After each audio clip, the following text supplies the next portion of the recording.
दोस्तों नमस्ते। एक नई पहल मैं शुरू कर रहा हूँ और ये पहल इस चीज़ को लेकर थी क्योंकि डिजिटल बोर्ड नहीं होता है और जब डिजिटल बोर्ड नहीं होता है तो उस बोर्ड के ऊपर जो वीडियो बनाते हैं वो बहुत ज़्यादा जेपी के हो जाते हैं, उनमें क्लियरिटी नहीं आती है।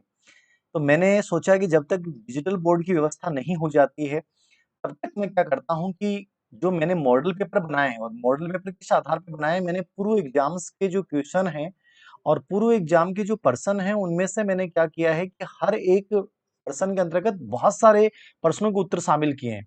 तो यदि आपको लगता है कि सर आपने जो ये पहल शुरू की है इससे यदि आपको थोड़ा सा भी फायदा हो तो मैं इसको जारी रखूंगा, वरना जारी नहीं रखूंगा। ठीक है, मतलब हर अपन जो भी 10 पेपर मैंने बनाए उनको मैं अभ्यास करवाऊंगा, फिर लास्ट में कुछ 5 मॉडल पेपर ऐसा अभ्यास करवाऊंगा जो बहुत बेहतरीन शानदार होंगे। और ये हमारी जो कॉलेज एजुकेशन में हम वीडियो रिकॉर्ड करने की जो हमारी स्कीम चल रही है उसी के तहत मैं लैपटॉप से ये मैं वीडियो बना रहा हूँ। ठीक है, एक नए एप्लीकेशन के साथ। तो यदि आपको लगता है कि इसमें से कुछ फायदा हो रहा है एकदम से तो मैं इसको जारी रखूंगा, वरना जारी नहीं रखूंगा। और जो टॉपिक के वीडियो है वो भी मैं डालूंगा, चिंता मत कीजिएगा। ठीक है, बस थोड़ा सा बोर्ड वगैरह की व्यवस्था हो जाए, कोई वाईफाई की व्यवस्था हो जाए ना, तो फिर थोड़ा सा मजा आ जाएगा उन चीजों को करने में। इसलिए मैं एक नई पहल आज कर रहा हूँ और इसका पहला एक संक्षेप में छोटा सा वीडियो डाल रहा हूँ केवल। ठीक है ना, ये 30 प्रश्नों का केवल 10 से 15 प्रश्नों की चर्चा करके आपके साथ डाल रहा हूँ। आपको भी लगे कि सर बहुत बेहतरीन है, बहुत शानदार है और निश्चित रूप से आपको फायदा होगा, तो मैं इसको जारी रखूंगा, अन्यथा जारी नहीं रखूंगा, याद रखना। ठीक है, और ये जो सभी पर्सन है वो पूर्व एग्जाम में आए हुए क्वेश्चन है। ठीक है ना, तो इसमें से आपको बड़ा फायदा ये होगा कि पूर्व एग्जाम के प्रश्नों का अभ्यास हो जाएगा। नॉर्मली टेस्ट सीरीज जो होती है उनमें अपने अकॉर्डिंग टीचर्स बनाते हैं, तो ये मेरे अकॉर्डिंग नहीं है, ये पूर्व एग्जाम्स के सभी पेपरों का सार है, याद रखना। ठीक है, और इसके माध्यम से बहुत सारे टॉपिक्स जो है वो एकदम से क्लियर भी हो जाएंगे, ये मेरा प्रयास रहेगा। ठीक है, तो पहला प्रयास है, हो सकता है कुछ कमियां रह जाएं, आगे जैसे जैसे आगे आएंगे तो उसमें बहुत अच्छा मैं कोशिश करूंगा। तो मुझे आप फीडबैक जरूर दीजिएगा। ठीक है, अब देखिए जैसे पहला मॉडल पेपर है और इसका पहला प्रश्न है, मैंने टेलीग्राम पे डाले भी हैं सब पेपर और मैं इन सबका विश्लेषण भी कर दूंगा। ठीक है, जैसे पहला प्रश्न आपके सामने आ रहा है कि बालक के व्यक्तित्व के मापन की सर्वाधिक वस्तुनिष्ठ विधि है। दोस्तों जब भी प्रश्न पढ़ो तो 3 चीजें हमेशा याद रखो। बालक दिमाग में रख लिया, ठीक है, फिर व्यक्तित्व शब्द के ऊपर आ जाओ, पर्सनैलिटी के ऊपर जाना है, फिर क्या पूछ रहा है, मापन पूछ रहा है, मेजरमेंट पूछ रहा है, मूल्यांकन नहीं पूछ रहा है, सर्वाधिक वस्तुनिष्ठ विधि है। देखो 4 शब्द आ गए, बालक का, व्यक्तित्व का, मापन का, सर्वाधिक और वस्तुनिष्ठ। ठीक है, और लास्ट में ये देखना है कि है पूछ रहा है कि नहीं पूछ रहा है।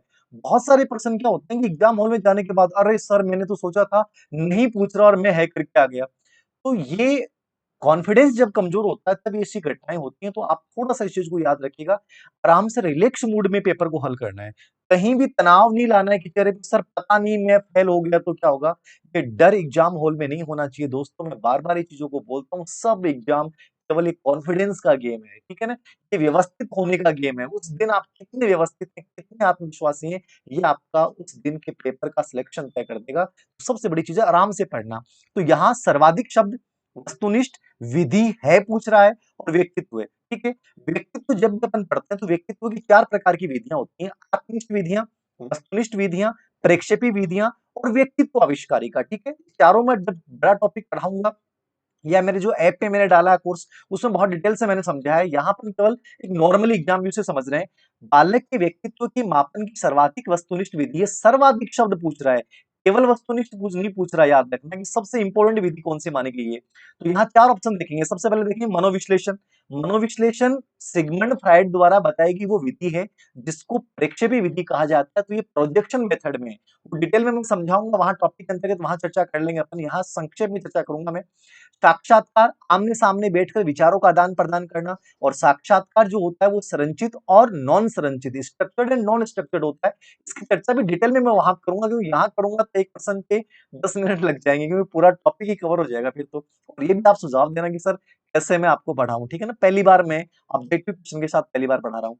साक्षात्कार भी क्या होगी, आत्मनिष्ठ विधि होगी। किसमें आती है, आत्मनिष्ठ में आती है। मनोविश्लेषण किसमें आती है, प्रेक्षेपी में आती है। समाज नीति, सोशियोमेट्री। देखिए समाज नीति जो विधि होती है वो होती है वस्तुनिष्ठ विधि। वस्तुनिष्ठ में 4 विधियां अपन स्पेशली पढ़ते हैं। निरीक्षण विधि पढ़ते हैं, आप समाज विधि पढ़ते हैं, रेटिंग स्केल पढ़ते हैं, परीक्षण विधि पढ़ते हैं, और वैसे आजकल एक और आता है परिस्थिति परीक्षण। 5 विधियां आती हैं, ठीक है। और प्रश्नावली विधि क्या होती है? ये भी आत्मनिष्ठ विधि है, जिसका प्रतिपादक सुकरात था और मनोविज्ञान में प्रयोग करने वाले वुडवर्ड थे, और ये 4 प्रकार की होती है। ये चर्चा मैं आगे करूंगा। अब सिंपल प्रश्न हो गया, व्यक्तित्व के मापन की सर्वाधिक वस्तुनिष्ठ विधि है। सर्वाधिक वस्तुनिष्ठ विधि है, तो यहाँ और तो वस्तुनिष्ठ विधियां है ही नहीं, तो सर्वाधिक शब्द भी नहीं होता, तो आपको उत्तर क्या करना था? समाज मिति करना था, कि सोशियोमेट्री जो विधि है, जो जेल मोरेनो ने दी थी, और ये आपके बीएड के सेशनल वर्क में थी दोस्तों। मैंने बीएड में जब मैं बीएसटीसी के बच्चों को पढ़ाता था, मैंने इस पे बहुत वर्क करवाया। मेरे से पढ़ा हुआ बच्चा कभी भी समाज मिति को भूल नहीं सकता। मैंने फील्ड में भेजा बच्चों को कि कोई भी ग्रुप है, उस ग्रुप में से आपको ये चयन करना हो कि सबसे बढ़िया व्यक्तित्व कौन है, सबसे मीडियम कौन है, सबसे खराब कौन है। तो हम क्या करते हैं, उन बच्चों के पास जाते हैं, उनके सुझाव मांगते हैं कि बच्चों आज मूवी देखने जा रहे हैं, आपको 3 चॉइस लिखनी है, फर्स्ट चॉइस, सेकंड चॉइस और थर्ड चॉइस। और उन चॉइस के आधार पे 2 टेबल बनाते हैं, और उन टेबल में से हम चयनित करते हैं, एक सोशियोग्राम बनाएंगे, और उस सोशियोग्राम में जो सबसे बेस्ट बच्चा होगा, जिसको सबसे अधिक फर्स्ट चॉइस मिली है और सबसे कम थर्ड चॉइस मिली है, मतलब वो सबसे मिडल में होगा। इसके आधार पे तय किया जाता है कि सबसे श्रेष्ठ व्यक्तित्व कौन सा है, सबसे तटस्थ व्यक्तित्व कौन सा, और सबसे बहिष्कृत व्यक्तित्व कौन सा है। तो समाज मिति व्यक्तित्व मापन की वस्तुनिष्ठ विधि है, जिसका प्रतिपादन किसने किया था? जेल मोरेनो ने किया था। और ये बीएड और बीएसटीसी का सेशनल वर्क था। बहुत इंटरेस्टिंग, बहुत मजा आता है इस विधि को जब फील्ड में जाके करते हैं, क्योंकि हमने पहली बार जब प्रैक्टिकल किया था, मैंने सोच लिया था कि मैं जिंदगी में इसको बहुत बार करवाऊंगा। तो मैं क्लास में थोड़ा सा डिटेल में समझा देता हूँ, यहाँ थोड़ा संक्षेप में मैंने समझाया, समझ में आ गया होगा। तो व्यक्तित्व मापन की वस्तुनिष्ठ विधि कौन सी हो जाएगी? तो उत्तर क्या हो जाएगा? समाज विधि। प्रतिपादक कौन? J L Moreno. और ये किसी भी श्रेष्ठ व्यक्तित्व का, तटस्थ व्यक्तित्व का और बहिष्कृत व्यक्तित्व का पता लगाती है। बाकी इनकी चर्चा मैं डिटेल में यहाँ नहीं कर रहा हूँ, केवल समाज नीति की चर्चा मैंने की है, क्योंकि बहुत बड़ा हो जाएगा अन्यथा तो, ठीक है। और क्योंकि पहला प्रयास है तो शुरुआत कर रहे हैं अपन लोग। अब आगे देखिए, दूसरा प्रश्न आप लोगों के सामने आ रहा है कि एक प्रतिभाशाली बालक की आप सहायता कैसे आप सहायता कर सकते हैं, कैसे कर सकते हैं? अब देखिए, प्रतिभाशाली बालक जैसे ही आया, तो आपके दिमाग में आ जाना चाहिए प्रतिभाशाली बालक जो है वो कौन होता है, ठीक है? प्रतिभाशाली बालक, जीनियस बच्चा। अपन व्यक्तिगत भिन्नताएं जब टॉपिक पढ़ते हैं दोस्तों, तो व्यक्तिगत भिन्नता के अंतर्गत अपन मानसिक जब विशिष्ट श्रेणी पढ़ते हैं, तो वहां बहुत सारे बच्चे पढ़ेंगे, प्रतिभाशाली, मंदबुद्धि, प्रतिभाशाली, सृजनात्मक बालक। बहुत इंपॉर्टेंट टॉपिक है, 2 प्रश्न आते हैं वहां से। मैं बताऊंगा कैसे और कहां से प्रश्न आता है स्पेशली। तो जीनियस बच्चों की जब बात करते हैं अपन, प्रतिभाशाली बच्चों की बहुत सारी विशेषताएं, यहां मैं कंप्लीट चर्चा नहीं कर पाऊंगा। मन तो करता है कि सब कुछ यही बता दूं, बट कंप्लीट होगा नहीं। तो जीनियस बच्चों की जब एजुकेशन की अपन चर्चा करें, तो सिंपल बात देखें, अधिक पुस्तकें देकर, वो तो खुद ही इनकी रुचि होती है तो खुद ही पढ़ते हैं। दूसरा, अधिक समय देकर, इनको समय की आवश्यकता नहीं पड़ती है, उनकी मेमोरी इतनी फास्ट होती है कि हर चीज को बहुत तेज गति से सीखते हैं। परामर्श देकर, गाइडेंस देनी चाहिए इनके लिए। चौथा, संवर्धित अनुभव देकर। 4 ऑप्शन है, चारों में से आपको चारों ही सही लग रहे हैं, देखना। साइकोलॉजी की सबसे बड़ी विडंबना दोस्तों यही है कि जब एग्जाम हॉल में उतरते हैं तो भी यही स्थितियां हो जाती हैं, सर यो भी सही लग रही है, यो भी सही लग रही है, यो भी सही लग रहा है, ये भी सही लग रहा है। वहां आपका यदि विवेक सही है, आत्मविश्वास आपका सही है, तो निश्चित रूप से आपका सही उत्तर निकल के आएगा। अन्यथा आप उलझ जाते हो, तो मनोविज्ञान में थोड़ा सा अभ्यास आपको करना पड़ेगा। जैसे अधिक पुस्तकें देकर, ये पॉजिटिव नहीं है कंप्लीटली। समय देना, मैंने कहा, आप खुद फास्ट सीखते हैं, परामर्श देंगे लेकिन इतना फास्ट नहीं। यहाँ ये शब्द पढ़ना है, संवर्धित अनुभव। ये संवर्धित अनुभव क्या है दोस्तों? संवर्धित को बोलते हैं इनरिचमेंट प्रोग्राम। इनरिचमेंट प्रोग्राम, ये पर्सन इतनी बार एग्जाम में आए, मतलब मैं कई बार बोलता हूँ क्लास में, ऑफलाइन क्लासेस में इतना मजा आता है ना, इतनी चर्चाएं करते हैं, बहुत मजा अलग आता है।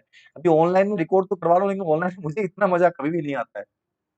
संवर्धित अधिगम अनुभव देखो, इनरिचमेंट प्रोग्राम, कभी भी याद रखना, कितने पेपर विश्लेषण कर लेना, रीट सीटेट में ये प्रश्न इतनी बार पूछा गया है सीटेट एग्जाम में, कि प्रतिभाशाली बच्चों के लिए आप बेहतरीन शिक्षा क्या हो सकती है।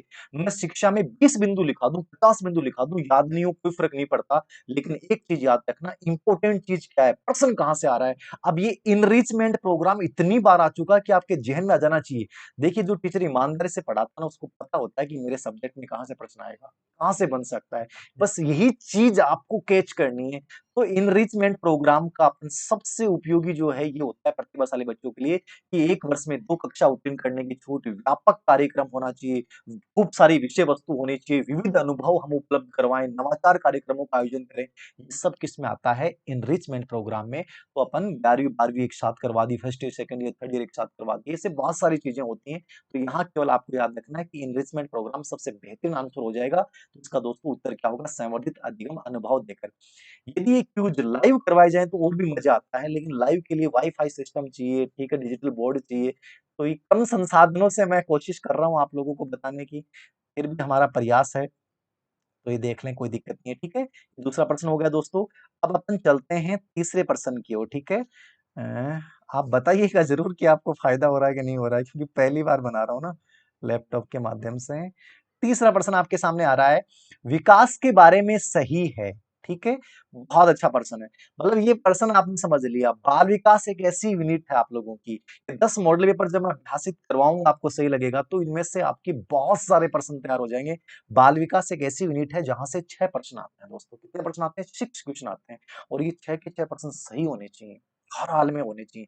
बस आपको समझ बनानी है कि कौन सा बिंदु में से कैसा प्रश्न आता है। बस ये समझ जिस दिन बन गई ना, मैं कह रहा हूँ इससे बड़े से बड़े कंपटीशन करे कर सकते हो। बार बार बोलता हूँ चीजों को लेकर, डरिए मत, विश्वास रखिए, बस एग्जाम पैटर्न को क्लियर कर लो, उसका माइंड में फिक्र बना लो कि यहाँ से। बाकी मैंने हमेशा कहा ना, मैं नॉर्मल इंसान हूँ, आप भी नॉर्मल है, लेकिन हम विशिष्ट बन सकते हैं, और वो विशिष्ट बनाने का एक ही तरीका है, विल पावर। तो वो तो हमें अपनाना पड़ेगा। हर समय जुनून के साथ कोई चीज को इंटरेस्ट के साथ करना, मजा आना चाहिए। मैं अभ्यास करवा रहा हूँ, मुझे मजा आ रहा है, देख लो आप, ठीक है ना। मेरे पास संसाधन नहीं है, मैं कह रहा हूँ मेरे पास डिजिटल बोर्ड हो, वाईफाई, नेट वेट हो, गांव में नहीं रहूं, तो मैं बहुत चीजें आपको ऐसे बता दूं हर विषय के बारे में। बट फिर भी हमें संसाधनों के बारे में कभी नहीं सोचना है, जो है उनसे बेहतर करना है। देखिए, इतना इंपॉर्टेंट टॉपिक है, 6 प्रश्न आएंगे, मोस्ट इंपॉर्टेंट टॉपिक है, अच्छे से समझना है। और जब विकास टॉपिक में पढ़ाता हूँ, विकास टॉपिक जब पढ़ाऊंगा तो बताऊंगा कहाँ कहाँ से प्रश्न आता है। विकास के जो नियम है, विकास के जो सिद्धांत है, इतना इंपॉर्टेंट पार्ट है कि हर रीट के पेपर में यहां से पूछना है, हर रीट के पेपर में। जितने भी 15 से 16 सिद्धांत यदि आपके समझ में आ गए, तो मान के चलना कि प्रश्न तैयार हो जाएगा। मैं अलग से पूरा टॉपिक समझाऊंगा डिटेल में, 17 सिद्धांतों को बहुत बेहतरीन तरीके से समझाऊंगा, याद रखना। देखिए, लेकिन पढ़िए यहाँ पे, ये प्रश्न क्या पूछ रहा है, विकास के बारे में सही नहीं है, विकास के बारे में सही नहीं है, ठीक है, नहीं पूछ रहा है। अब यहाँ कंफ्यूजन नहीं हो जाना, विकास के बारे में पूछ रहा है, ग्रोथ के बारे में नहीं पूछ रहा है। विकास के बारे में पूछ रहा है, ग्रोथ के बारे में नहीं पूछ रहा है, सही नहीं पूछ रहा है, ठीक है। तो नहीं क्या है? पहला ऑप्शन आ रहा है संचयी होता है, यस या नो। आपके दिमाग में आएगा विकास संचयी होता है कि नहीं? सब आए हुए प्रश्न है, सब सब। ये चारों बिंदु जो मैंने लिखे हैं, चारों के चारों 4 रूप में आए हुए हैं, मैंने सिर्फ एक प्रश्न में 4 डाल दिए, बस ये फर्क है, ठीक है। तो मेरा ये बनाने का तरीका ये होता है कि एक प्रश्न के माध्यम से आपके 5 से 7 प्रश्न तैयार हो जाए, ये मेरा उद्देश्य होता है। विकास संचयी होगा कि नहीं होगा? निश्चित रूप से संचयी होता है। विकास हमेशा पूर्व अनुभव को जोड़ते हुए आगे बढ़ता है, ठीक है ना। कल मैंने क्या सीखा था और आज मैं क्या सीख रहा हूं, तो विकास में पहले की जो चीजें सीखी वो आगे सीखने में मदद करेंगी। इसलिए विकास क्या संचयी होगा कि नहीं होगा? तो पहला आंसर क्या है? सही है, विकास संचयी होता है। नेक्स्ट देखिए, विकास जोखिम भरा होता है, रिस्क होता है, जोखिम। बहुत बड़े बच्चे कंफ्यूज हो जाते हैं, सर विकास जोखिम भरा होगा नहीं होगा। जब ग्रोथ अपन पढ़ते हैं, तो ग्रोथ में तो क्या होता है कि जो परिवर्तन होते हैं वो प्रोग्रेसिव होते हैं, ठीक है ना। लेकिन विकास जो है उसमें परिवर्तन जो है प्रोग्रेसिव के साथ वो रिस्क वाले भी होते हैं, यानी हास की प्रवृत्ति भी होती है, जोखिम भी होता है। जब मैं तीनों अवस्थाएं पढ़ाता हूँ, शिशु अवस्था, बाल्य अवस्था और किशोर अवस्था, तो तीनों की जब मैं समस्याओं की चर्चा करता हूँ कि ये समस्याएं भी होती हैं, ठीक है। विकास चल रहा है, लेकिन शिशु अवस्था की अपनी समस्याएं, ठीक है ना। और लोग ने तो खतरनाक पालते थे जैसे अवस्था को। बाल अवस्था की अपनी समस्याएं, अपनी कठिनाइयां बच्चे के सामने, तो किशोर अवस्था की अपनी कठिनाइयां हैं। तो विकास का पॉजिटिव पक्ष भी है, लेकिन विकास का नेगेटिव पक्ष भी है, नहीं उसके साथ खतरे भी साथ साथ चलेंगे। तो ये वहां पर चर्चाएं करते हैं। तो ये भी उत्तर क्या हो गया? सही हो गया। क्या विकास पूर्व अनुमेय, देखिए प्रश्न पढ़िएगा, पूर्व अनुमेय नहीं होता है। प्रश्न की लैंग्वेज समझना है, पूर्व अनुमेय नहीं होता है। मैं कहता हूं जब साइकोलॉजी का आंसर की आते हैं ना, तो जो बड़े बड़े विद्वान है ना, बड़े बड़े जिनको गॉड मानते हो ना आप लोग, कि मनोविज्ञान में तो बहुत लंबे समय से पढ़ा रहे हैं, पता नहीं जिनकी किताबें लाखों में बिकती हैं, वो आंसर की जारी करने कभी नहीं आती। इस चीज को याद रखना। क्यों नहीं आते? प्रश्न ऐसे आते हैं। ये प्रश्न आया हुआ है, और 17 सेकंड ग्रेड में आया था ये प्रश्न, और बड़ी से बड़े इंस्टीट्यूट्स के उत्तर गलत थे दोस्तों। बड़े से बड़े इंस्टीट्यूट जिन पे आप आंख मूंद के विश्वास करते हो, उनकी स्थितियां थी, क्योंकि साइकोलॉजी एक ऐसा विषय है। अब देखिए, समझना, पूर्व अनुमेय नहीं होता है।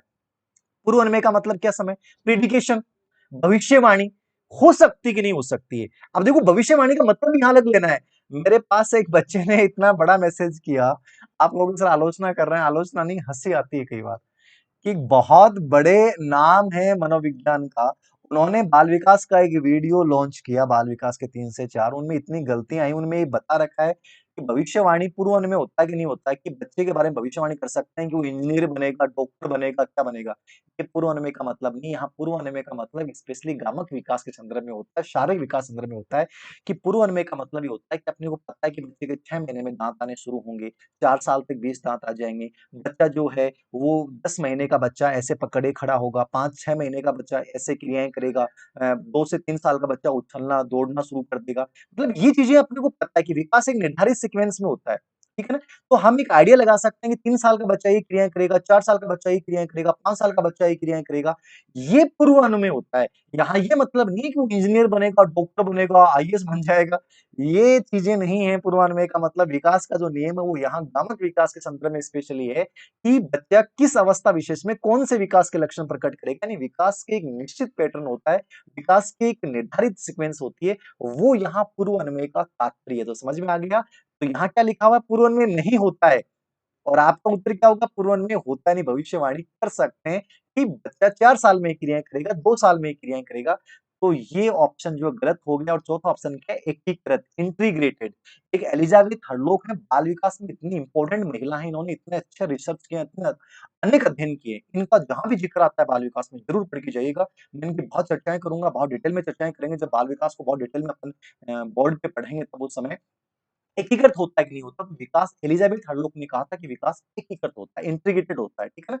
हमारे संपूर्ण से अंश की ओर भी होता है और अंश से संपूर्ण की ओर भी होता है, ठीक है ना? अभी तो आप मेरे को देख नहीं पा रहे हैं, बट जब मैं बोर्ड पे इस चीजों को बहुत अप्लाई कर सकते हैं अपन, ठीक है? बच्चा पूरा हाथ उठाता है, फिर हाथ की अंगुलियां उठाता है और लास्ट में हाथ और अंगुलियां दोनों को एकीकृत कर लेता है। तो इंटीग्रेटेड, विकास के सभी पहलू आपस में अंतर संबंधित होते हैं, विकास सभी के साथ साथ साथ चलता है। तो एकीकृत का मतलब ग्रोथ कभी भी एकीकृत नहीं होती है, लेकिन विकास क्या होता है? एकीकृत होता है। तो यहाँ इंटीग्रेटेड का जो संबंध है वो स्पेशली एलिजाबेथ हार्लोक से है। तो यहाँ चारों ऑप्शनों में से तीसरा ऑप्शन गलत हो गया, क्योंकि लिखा हुआ है पूर्वानुमान नहीं होता, जबकि पूर्वानुमान होता है। ये थोड़ा सा आपको याद रखना। तीसरा प्रश्न क्लियर हो गया, इसमें चारों विशेषताएं क्लियर होगी। मतलब एक चीज क्लियर होनी चाहिए, माइंड एकदम से फ्री कि यार ये चीज समझ में आ गई, सब बहुत अच्छे समझ में आ गई, कोई डाउट नहीं है, ठीक है ना? विकास शब्द समझ में आ रहा है? विकास का मतलब परिवर्तन। मैं कह रहा हूँ ना, एक प्रश्न में उलझ जाऊंगा तो पता नहीं कितना बता दूंगा आपको, पूरा टॉपिक भर जाएगा, इसलिए मैं ज्यादा उलझ नहीं रहा हूँ, ठीक है? अपन अगले प्रश्न के ऊपर चल रहे हैं अभी। चौथे प्रश्न, तीसरे प्रश्न के बाद, ठीक है ना? चौथा प्रश्न आ रहा है आपके सामने। 6 से 11 वर्ष की आयु के लिए अधिगम है। 6 से 11 वर्ष की आयु के लिए अधिगम क्या है? देखिए, 6 से 11 वर्ष की आयु का मतलब यहाँ बच्चा कौन सा आ गया? बाल्य अवस्था का बच्चा आ गया। और स्पेशली जीन पियाजे आपके माइंड में आ जाना चाहिए यहाँ पे। तो पहला ऑप्शन है ज्ञान निर्माण की सक्रिय प्रक्रिया, एक्टिव प्रोसेस, कि बच्चा खुद अपने लेवल पे ज्ञान निर्माण करना शुरू कर देता है, ये या नो? ध्यानपूर्वक सुनने की प्रक्रिया, रटने की प्रक्रिया, पाठ्य पुस्तक का अध्ययन करने की प्रक्रिया। देखो चारों ऑप्शन आपको पॉजिटिव लग रहे हैं।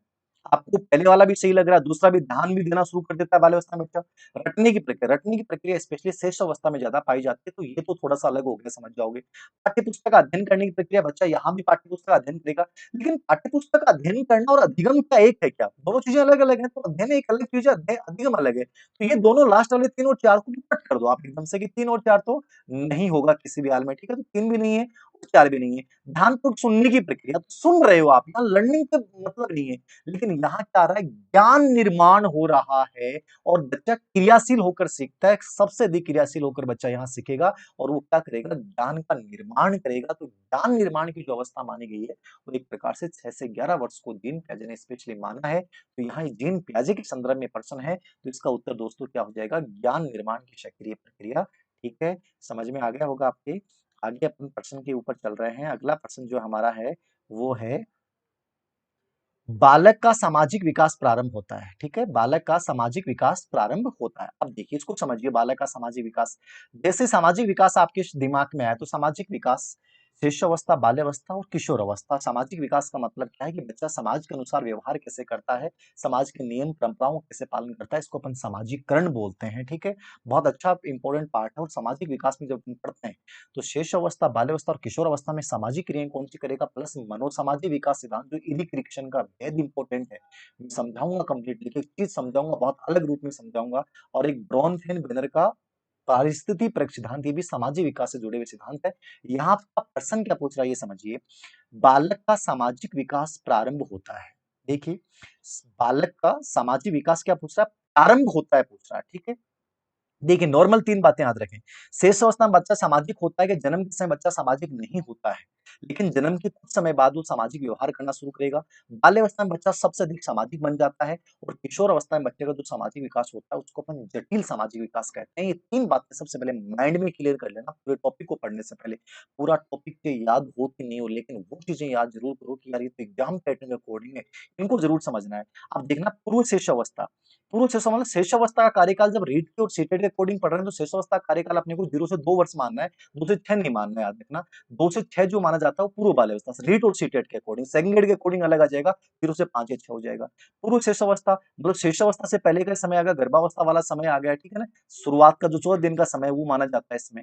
तो यहाँ तो बच्चा जन्म के समय सामाजिक होता ही नहीं है, जन्म के समय सामाजिक होता ही नहीं, जानता ही नहीं है वो। 1 महीने का बच्चा तो आवाज़ तक अंतर नहीं करता, 2 महीने का बच्चा पहली बार आवाज़ में अंतर करता है कि मम्मी की आवाज़ है, पापा की आवाज़ है, ठीक है? तो पूर्व अवस्था तो गलत है, यहाँ तो बच्चा होता ही नहीं है 14 दिन तक तो। विद्यालय पूर्व अवस्था, स्कूल से पूर्व स्टेज, ठीक है? अब स्कूल से पूर्व स्टेज मतलब ये व्याख्यात नहीं कर रहा है, उलझाने की कोशिश कर रहा है एग्जामिनर, ठीक है? उलझाने की कोशिश की है, मैंने पूरे एग्जाम के पेपर से उठाए हैं शब्द, याद रखना। तीसरा है पूर्व बाल्यावस्था मतलब 2 से 6 वर्ष का समय हो गया और चौथा है उत्तर बाल्यावस्था। तो उत्तर बाल्यावस्था में तो बच्चा का सामाजिक विकास कंप्लीट हो जाता है, मतलब सबसे अधिक सामाजिक विकास ये बाल्यावस्था में होता है। तो ये तो ऑप्शन गलत हो गया, क्योंकि यहाँ ये प्रश्न नहीं पूछ रहा है, प्रारंभ पूछ रहा है। अब कई बच्चे कन्फ्यूज हो जाएंगे, यार बाल्यावस्था में हो जाता है, बाल्यावस्था में सामाजिक विकास पूरा ही हो जाता है लगभग, प्रारंभ की पूछ रहा है, तो प्रारंभ पूर्व शैशवावस्था में भी नहीं होगा। मैंने कहा कि बच्चा 3 महीने का बच्चा पहली बार अपनी माँ को पहचानता है। पहली सामाजिक क्रिया 3 महीने का बच्चा करता है, याद रखना। और याद रखना सामाजिक विकास की जो प्रक्रिया है उसकी शुरुआत जो होती है ना वो मनोविज्ञान ये मानता है 3 वर्ष से होती है। कब होती है? 3 वर्ष से। जब वो दूसरे बच्चों के साथ खेलता है, संबंध बनाता है, वहां से उसके सामाजिक विकास की शुरुआत होती है। तो सामाजिक विकास की शुरुआत जो है इसका सही उत्तर क्या हो जाएगा? 3 वर्ष में होती है। 3 वर्ष का मतलब पूर्व बाल्यावस्था, तो इसका सही आंसर क्या होगा? पूर्व बाल्यावस्था। इस सी टेट में आया हुआ प्रश्न है, इसको याद रखना। क्लियर है? डाउट कोई डाउट नहीं होगा मेरे अकॉर्डिंग, ठीक है? अगले प्रश्न की ओर बढ़े अपन लोग। अगले प्रश्न की ओर अपन चल रहे हैं। 4 हो गए ना? 5 5 प्रश्न होंगे, ठीक है। 6 नंबर का जो प्रश्न है अपना, 6 नंबर का प्रश्न है, जब एक अध्यापक छात्र को सफलता का एहसास करवाता है तो वह उपयोग कर रहा है, किसका उपयोग कर रहा है? देखिए अध्यापक छात्र को सफलता का एहसास करवा रहा है, ठीक है, प्रेरित कर रहा है वो स्पेशली रूप से, ठीक है ना, परिणाम की बात कर रहा है, यहाँ रिजल्ट की बात कर रहा है। तो रिजल्ट की जब बात कर रहा है तो कौन से नियम का उपयोग कर रहा है? तत्परता का नियम। देखिए अधिगम के 3 मुख्य और 5 गौण नियम किसने दिए? थॉर्नडाइक ने दिए, शिक्षा मनोविज्ञान अपनी किताब के अंतर्गत। तत्परता का नियम ये कहता है किसी भी क्रिया कार्य को करने के लिए मैं तैयार हूं तो सीख जाऊंगा, तैयार नहीं हूं तो नहीं सीख पाऊंगा। बहुत चर्चाएं इस पे, बहुत बहुत अच्छे से इसको समझा जा सकता है, लेकिन यहाँ समझा दूंगा तो 20 मिनट इसी पे लग जाएंगे, तो यहाँ ज्यादा चर्चा नहीं कर रहा। घोड़े को तालाब पे ले जा सकता है लेकिन पानी पीने के लिए बाध्य नहीं कर सकता। सिलेक्शन लेने के लिए साहब खुद तैयार होना पड़ता है कि मुझे करना और मैं करूंगा। तत्परता का नियम कहता है, याद रखना। मैं तैयार हूं तो सीख जाऊंगा, मैं चाहे कितने प्रयास कर लूं साइकोलॉजी में। आपकी इच्छा नहीं है तो आपको कुछ भी समझ में नहीं है, अगर आपकी इच्छा है सर नहीं पढ़ना है तो आपको हर चीज समझ में आएगी। तत्परता का नियम वही चीज है। अभ्यास का नियम किसी भी क्रिया कार्य को बार बार करना, करत करत अभ्यास की जड़ में हो सुजान। तो अभ्यास के नियम में सफलता का एहसास नहीं करवा रहा, तत्परता के नियम में सफलता का एहसास नहीं कर रहा है।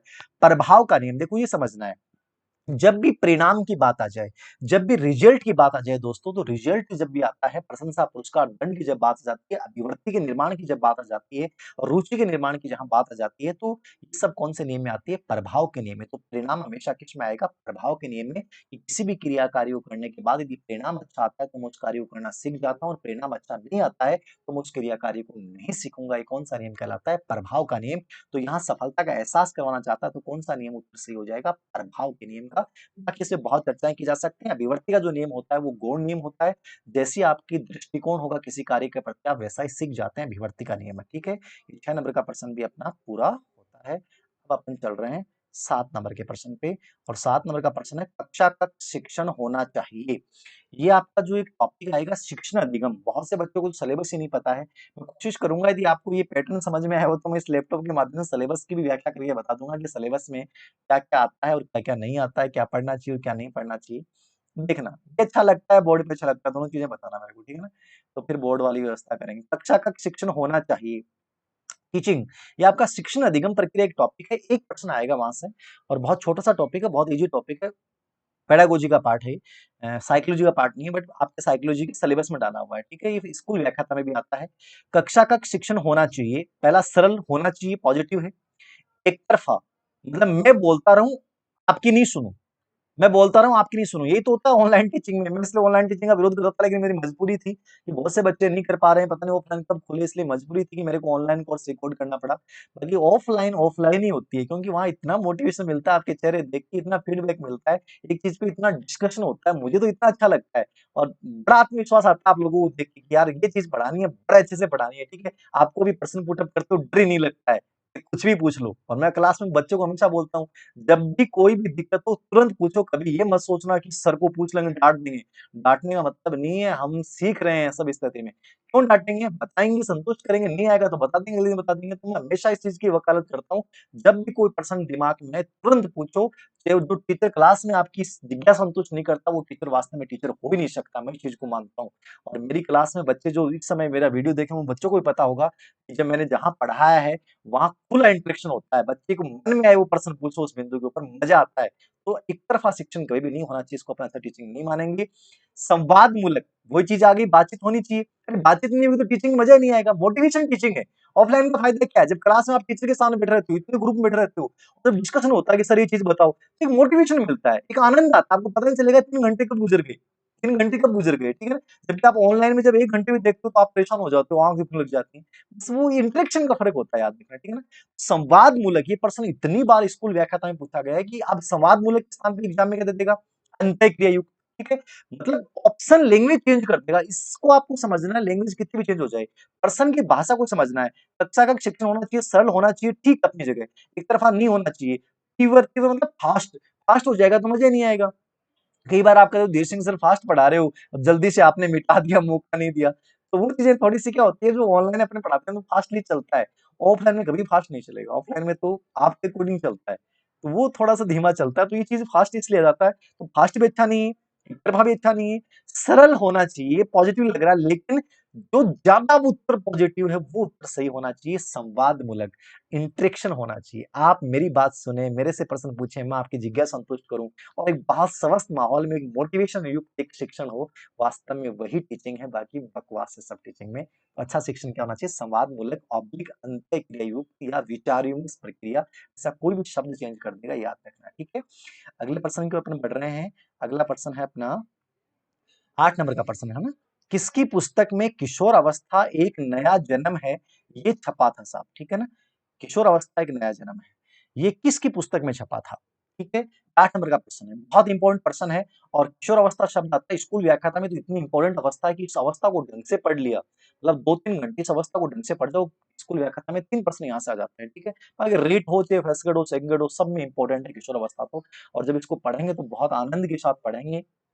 यहाँ पे चर्चा क्या कर रहे हैं, किसकी पुस्तक में किशोरावस्था का नया जन्म छपा था, ठीक है। सिपमैन का किशोरावस्था से कोई संबंध नहीं, स्मिथ शिक्षण प्रक्रिया से संबंधित है। इरिक्शन मनोसामाजिक विकास सिद्धांत के उदाहरण, जिसमें उन्होंने विकास की 8 अवस्थाएं बताई हैं। बचपन तथा समाज किताब में उन्होंने मनोसामाजिक विकास सिद्धांत दिया था। और स्टेनले हॉल, निश्चित रूप से आपके दिमाग में आ गया होगा स्टेनले हॉल। अब यहाँ समझना क्या है, स्टेनले हॉल ने किशोर अवस्था का व्यापक अध्ययन किया, सर्वप्रथम अध्ययन किया। वैसे बाल विकास का भी अध्ययन सबसे पहले स्टेनले हॉल ने ही किया था। वैसे बाल विकास पे मतलब वैज्ञानिक मतलब जनक जो माना गया स्टेनले हॉल को माना गया, वैसे सबसे पहला अध्ययन कॉमिनिस ने किया था बाल विकास का, ठीक है। ये बाल विकास में मैं चर्चा करूंगा। तो स्टेनले हॉल ने 1904 में किताब लिखी थी एडोलेसेंस, कौन सी किताब लिखी थी, एडोलेसेंस किताब लिखी थी। और इस किताब में इन्होंने कहा था कि किशोर अवस्था में जो परिवर्तन होते हैं वो आकस्मिक होते हैं, अचानक होते हैं, याद रखना, ठीक है ना। और किशोर अवस्था एक नया जन्म है जिसमें श्रेष्ठ विशेषताओं के दर्शन होते हैं। और किशोर अवस्था को इन्होंने तूफान, तनाव और संघर्ष की अवस्था कहा था। ये तीनों स्टेटमेंट इतनी बार एग्जाम में आ गए, मतलब मैंने केवल एक स्टेनले हॉल की चर्चा की, यहाँ आपको मैंने वो 4 बिंदु बता दिए जो हर एग्जाम में आ चुके हैं। पुस्तक का नाम एडोलेसेंस, कब आई, 1904 में। किशोर अवस्था का व्यापक अध्ययन करने वाले कौन थे, स्टेनले हॉल। कौन सी किताब दी, आकस्मिक विकास सिद्धांत। क्या कहते हैं, अचानक परिवर्तन होते हैं। क्या कहते हैं, किशोर अवस्था एक नया जन्म है। क्या कहते हैं, किशोर अवस्था एक भयभीत करने वाली अवस्था है। और क्या कहते हैं, किशोर अवस्था में जीवन की श्रेष्ठ विशेषताओं के दर्शन होते हैं, इसलिए एक नया जन्म है। ये सब स्टेनले हॉल की बात है, ठीक है। अगला प्रश्न है 9 नंबर का प्रश्न की ओर मैं चर्चा कर रहा हूं। 9 नंबर का जो प्रश्न है वो है, दो बालक समान मानसिक योग्यता के नहीं होते, ठीक है ना। ये अपना 9 नंबर का प्रश्न है, दो बालक समान मानसिक योग्यता के नहीं होते, कथन किसका है। दोस्तों जब भी बाल विकास पढ़ोगे, मैं बाल विकास में पढ़ाते समय ऑफलाइन बच्चों को हमेशा एक बात बोलता हूँ कि कुछ स्टेटमेंट, हर टॉपिक के कुछ स्टेटमेंट ऐसे होते हैं जो एग्जाम के अकॉर्डिंग बहुत इंपॉर्टेंट होते हैं, उनको समझना होता है, मोस्ट इंपॉर्टेंट होते हैं। वो मैं हर टॉपिक बताऊंगा उसके अकॉर्डिंग। ऐसे ही याद रखना, इस बाल विकास टॉपिक का सबसे इंपॉर्टेंट जो होता है ना, वो एक व्यक्ति है स्टेटमेंट के मामले में, करो एंड करो तो आता ही आता है, प्लस एलिजाबेथ हरलोक। हरलोक के स्टेटमेंट सबसे इंपॉर्टेंट होते हैं। देखिए प्रश्न क्या पूछ रहा है, दो बालकों में समान मानसिक योग्यता नहीं होती है, कथन किसका, कि कोई भी दो बच्चे इक्वल मानसिक पैटर्न के नहीं हो सकते, इक्वल मानसिक योग्यता के नहीं हो सकते, यानी वो डिफरेंस उनमें से इतना ही पाया जाए, जरूर पाया जाएगा, एकदम समान नहीं हो सकते कि साहब एकदम समान है मानसिक योग्यता रूप से। ये कथन किसका है, करो एंड करो का, स्मिथ का, पियाजे का, कोई नहीं। ये प्रश्न जब भी मैं पूछता हूँ, इसका उत्तर जब भी मॉडल पेपर में मेरे पास आता है तो बच्चों का आता है करो एंड करो, ठीक है। दोस्तों स्टेटमेंट किसका था, एलिजाबेथ हरलोक का स्टेटमेंट था कि कोई भी दो बालक समान मानसिक योग्यता के नहीं होते, एलिजाबेथ हरलोक ने कहा था। तो यहाँ ऑप्शन एलिजाबेथ हरलोक नहीं है, इसका मतलब सही उत्तर क्या हो जाएगा, कोई नहीं। तो ये बहुत इंपॉर्टेंट प्रश्न है, स्कूल व्याख्याता में 3 बार आ चुका है स्टेटमेंट, इतनी बार आ चुका है, मतलब हरलोक के स्टेटमेंट बहुत इंपॉर्टेंट होते हैं, ठीक है। अगले प्रश्न की ओर अपने बढ़ रहे हैं। अगला प्रश्न है अपना 10 नंबर का, व्यक्तिगत भिन्नता के कारक होते हैं, कौन से कारक होते हैं, ठीक है। अ, व्यक्तिगत भिन्नता मतलब जिनका फ्रांसिस गाल्टन ने सबसे पहले वैज्ञानिक अध्ययन किया था, केटल ने भी अध्ययन किया, बहुत सारे लोगों ने योगदान दिया, मैं चर्चा करूंगा टॉपिक पे, बहुत अच्छा टॉपिक है, 2 प्रश्न आएंगे वहां से। व्यक्तिगत भिन्नता एक कारक होते हैं, ये प्रश्न अभी जस्ट सेकंड ग्रेड 2019 में पूछा गया है, स्कूल व्याख्याता 2020 में प्रश्न पूछा गया है, और आपके रेट में ये प्रश्न पूछा गया, मतलब 3 एग्जाम में ये सेम प्रश्न पूछा गया, तो मैंने इसलिए इस प्रश्न को यहाँ पे लिया है पहले मॉडल पेपर में। व्यक्तिगत भिन्नता एक कारक होते हैं, व्यक्तिगत भिन्नता कौन से कारक प्रभावित करते हैं, सामाजिक, कायिक, शारीरिक और सामाजिक प्रभावित तो करेंगे, वंशानुगत, वातावरण, संवेगात्मक और व्यक्तिगत और वंशानुगत, सब अधूरे हैं, इनमें से 3 अधूरे हैं, लेकिन एक ऑप्शन ऐसा है जो सबसे बेस्ट है, और साइकोलॉजी में सबसे बेस्ट आंसर को चुनना है। व्यक्तिगत भिन्नताओं का, बुद्धि का, विकास का और व्यक्तित्व को सबसे अधिक प्रभावित करने वाला पहला कारक वंशानुक्रम, और दूसरा क्या आता है, वातावरण आता है। तो यहाँ बेस्ट आंसर कौन सा हो जाएगा, वंशानुक्रम गुणा वातावरण। ये प्रश्न बहुत बार आ चुका है, अभी मैंने कहा नहीं 2020 में भी रीट में स्कूल व्याख्याता के सिलेबस में नहीं था, उसके बावजूद यहाँ से प्रश्न पूछा गया व्यक्तिगत भिन्नता, तो मोस्ट इंपोर्टेंट है ये। व्यक्तिगत भिन्नता को वंशानुक्रम, वातावरण के अलावा जाति भी प्रभावित करती है, सामाजिक आर्थिक स्थिति प्रभावित करती है, लिंग भी प्रभावित करता है, आयु भी प्रभावित करती है, परिपक्वता भी प्रभावित करती है, तो बहुत सारे कारक प्रभावित करते हैं, लेकिन मुख्य रूप से कौन करेगा, वंशानुक्रम और वातावरण। तो ये बहुत अच्छा प्रश्न है, इसको याद रखिएगा। अगले प्रश्न की ओर अपन बढ़ रहे हैं दोस्तों। अगला प्रश्न हमारा है 11 नंबर का प्रश्न, व्यक्तिगत विभिन्नता। 11 नंबर के प्रश्न पे आ जाए। 11 नंबर का ये है, कौन सा प्राकृतिक अभिप्रेरणा का उदाहरण नहीं है, ठीक है। तो प्राकृतिक अभिप्रेरणा शब्द पूछ रहा है, नहीं पूछ रहा है ना, मैंने इसका प्रश्न को पूरा पढ़ना है, नहीं, और कौन सी अभिप्रेरणा, प्राकृतिक अभिप्रेरणा। देखो प्राकृतिक अभिप्रेरणा कह दो, जन्मजात अभिप्रेरणा कह दो, स्वाभाविक अभिप्रेरणा कह दो, एक ही बात है। मोटिवेशन की जब भी अपन चर्चा करते हैं, अभिप्रेरणा के 2 प्रकार होते हैं, एक आंतरिक जन्मजात या प्राकृतिक अभिप्रेरणा, और एक होती है द्वितीयक या बाह्य अभिप्रेरणा, ठीक है। आंतरिक मतलब जब किसी क्रिया कार्य को स्वयं की इच्छा से करते हैं और जिसको करने से मुझे सुख, संतोष और आनंद की प्राप्ति होती है, वो मेरा इंटरनल मोटिवेशन है, याद रखना, ठीक है। तो यहाँ पूछ रहा आंतरिक अभिप्रेरणा, प्यास निश्चित रूप से आंतरिक है, मेरी इच्छा होगी तो पीऊंगा मैं, कोई दबाव थोड़ी है मेरे पे। भूख, ये भी आंतरिक है, मेरी इच्छा होगी तो खाना खाऊंगा, वरना मैं नहीं खाऊंगा, तो मेरी इच्छा के अकॉर्डिंग करता हूँ, कोई कहने पे थोड़ी खाता हूँ मैं। सुरक्षा, सुरक्षा भी जन्मजात अभिप्रेरणा में मानी जाती है, प्रत्येक व्यक्ति की इच्छा होती है मेरी कोई रक्षा करने वाला हो, जानवर की भी इच्छा होती है, उसको जन्मजात प्राकृतिक माना गया। प्रतिष्ठा, प्रतिष्ठा जो होती है वो एक प्रकार से अर्जित अभिप्रेरणा मानी जाती है, कि मैं समाज में एक सम्मान प्राप्त करूं, ये जन्मजात नहीं होती है। तो यहाँ सही उत्तर क्या हो जाएगा, प्रतिष्ठा जो है वो प्राकृतिक में नहीं है, याद रखना। तो प्राकृतिक में भूख, प्यास, नींद, काम, मलमूत्र त्याग, ठीक है ना, सफलता की इच्छा, उपलब्धि, ठीक है, ये सब चीजें जो होती हैं, गुरु के प्रति श्रद्धा का भाव, मातृत्व प्रेम, ये जो होता है वो प्राकृतिक अभिप्रेरणा में आता है, ठीक है। अगले प्रश्न के ऊपर हम बढ़ रहे हैं। 12 नंबर का प्रश्न है, शिक्षा के क्षेत्र में महत्वपूर्ण, सबसे महत्वपूर्ण कौन सा होता है। तो शिक्षा क्षेत्र में सबसे महत्वपूर्ण कौन सा होता है, ये प्रश्न बहुत बार एग्जाम में आता है, स्कूल व्याख्याता वगैरह में, रेट में, ठीक है। तो यहाँ शिक्षक पहला ऑप्शन है, छात्र दूसरा ऑप्शन है, पाठ्यक्रम तीसरा ऑप्शन है, अंत्यक्रिया। देखिए वर्तमान शिक्षा बाल केंद्रित शिक्षा है, मनोविज्ञान की वजह से शिक्षा पूरी बाल केंद्रित बन चुकी है। तो वर्तमान शिक्षा में जो सबसे महत्वपूर्ण होता है वो कौन होगा, याद रखना, ये प्रश्न बहुत बार एग्जाम में पूछा जाता है। आपका उत्तर हमेशा आपको याद रखना है, बालक, छात्र आपको उत्तर करना है, क्या करना है, बालक सबसे महत्वपूर्ण होता है, हमेशा इस चीज को याद रखना। शिक्षा का वर्तमान केंद्र बालक है, मूल केंद्र बालक है, बाकी शिक्षक भी होता है, पाठ्यक्रम भी होता है, अंत्यक्रिया भी होता है। कि जॉन एडम्स जो थे उन्होंने तो शिक्षा को द्विध्रुवीय प्रक्रिया बताया, कि सिर्फ शिक्षक और छात्र। लेकिन जॉन डेवी ने जो शिक्षा को त्रिमुखी प्रक्रिया बताया, जिसमें उन्होंने शिक्षक की चर्चा की, ठीक है ना, समाज चर्चा की और छात्र की चर्चा की। तो बाद में जो है स्पेशली मूल केंद्र जब पूछ लेता है कि वर्तमान शिक्षा का मूल केंद्र कौन है, तो आपका उत्तर क्या होगा? बालक होगा। तो मैंने 12 प्रश्न हल करवाए हैं एक बार आपको, ठीक है ना? आपको लगे कि सर अच्छा है, मजा आ रहा है, तो मैं आगे आने वाले प्रश्न भी सभी हल करवा दूंगा। वरना फीडबैक दीजिएगा। आपको लग रहा है कि ज्यादा समय खराब हो, फायदा नहीं हो, तो मैं इसको मुहिम को रहने दूंगा, ठीक है? तो आपके फीडबैक के ऊपर डिपेंड करेगी। तो मैं उम्मीद करता हूँ कि आपको कैसा क्या लगा है वो तुरंत फीडबैक देंगे। बहुत बहुत धन्यवाद। एक नई शुरुआत थी हमारी। Okay, thank you. और बाकी हर चीज को हम क्लियर करेंगे, ठीक है? तो ये हमारा आज का ये हो जाता है।